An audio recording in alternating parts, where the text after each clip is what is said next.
Okay, now that you know that social psychology is super important for us to understand, in order to understand why people behave the way they behave and why they feel and think the way they think, I want to talk a little bit more about the what. What is actually the content areas of social psychology?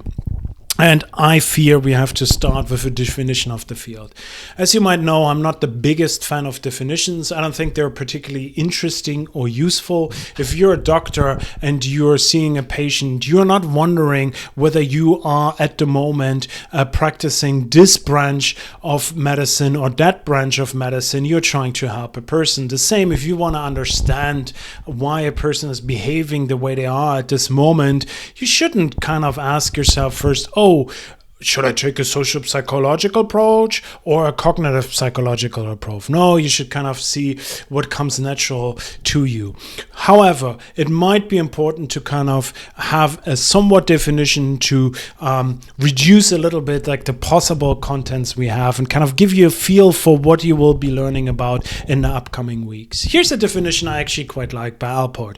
He defines social psychology as the scientific investigation of how the thoughts, feelings, and behaviors of individuals are influenced by the actual, imagined, or implied presence of others. So the first bit is basically the definition of psychology, the scientific investigation of the thoughts, feelings, and behaviors of individuals. That's what we do. That's what every branch of psychology does. Scientific here is important. That sets us apart from other disciplines such as sociology or philosophy who are interested in similar topics but don't use the scientific method. So very, very much the science, and social psychology in particular is very much so too. Okay. The other bit is the actual, imagined, or implied presence of others. That makes social psychology social, right? And this is, again, we have this topic of actual. If I interact with you, then this is a topic of social psychology. But if my behavior, my thoughts and my feelings are actively influenced by an implied or imagined other, then it is also social psychology. So this is really important to keep in mind. Here are some topics I just kind of wrote down quickly. Power, persuasion, conformity, sexism, motivation, influence, obedience, racism, prejudice, stereotypes, altruism, love, romance, friendships, attitudes, self-regulation, the self, social decision-making. We'll talk about all of them. But maybe you can see there's a lot of different topics, a lot of diversity within the topics. And let me kind of help you to find a little bit of structure within the field, and the same structure we will be using in our lectures, and the same structure that our textbook is using. So if we look at the Journal of Personality and Social Psychology, the most important journal within the field of social psychology, the flagship journal, it has 3 sections. The first one is about personality. Who cares? Okay, that's not our interest. The second one and the third one are social psychology. We have 2, yay. Social personality has only 1. Okay, so the first one is about the first section in the social psychology section is about attitudes and social cognition. I kind of in my mind often use the slightly more fancy term intra-individual processes. And what I mean by that is this is all about basically I can put you in a lab and study you, and you don't have to either imagine interacting with another person or you actually interacting with another person. This is all about what is happening only in your head.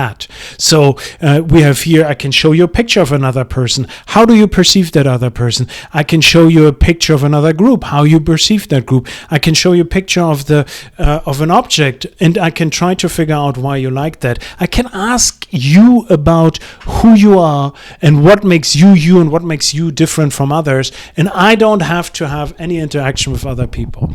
So this is what attitudes and social cognition is very much about, and this is also what the first 4 lectures of our module are about. We will talk about social perception, how I perceive others, attribution, how I explain the behavior of others, attitudes, why I like or don't like other people or objects, and how this relates to our behavior, self and identity, how I think about myself, and how this helps me to separate myself from others. And then we have the second section within the Journal of Personality and Social Psychology, which is interpersonal relationships and group processes. I use the slightly fancy term here, interpersonal, not intra, this time interpersonal processes. There needs to be something between you and me, between two people, three people, groups that interact, that is at the heart of that. Okay, friendship and love, prejudice and discrimination, pro-social behavior, and all the other topics we will talk about in the second part of our module kind of imply at least an imagined or a real interaction with other people. This is all about how we relate to other people. Okay, and so this is the second section within the Journal of Personality and Social Psychology, but also the second section of our module about interaction with others, relating to others. You can do the same in the textbook we are using. It has this first section. It's about social cognition, attribution, self and identity, attitudes, persuasion, and attitude change. All of this is covered in our first 4 lectures, and it kind of follows the same distinction I just outlined about intra and inter-individual processes. The second part is more about how others influence us. Social influence, people and groups, leaderships, prejudice, intergroup behavior, aggression, pro-social behavior, attraction, and close relationship. Everything we cover in the second section of our module. So there's this distinction that we find in the textbook, in our lectures, but also in the flagship journal.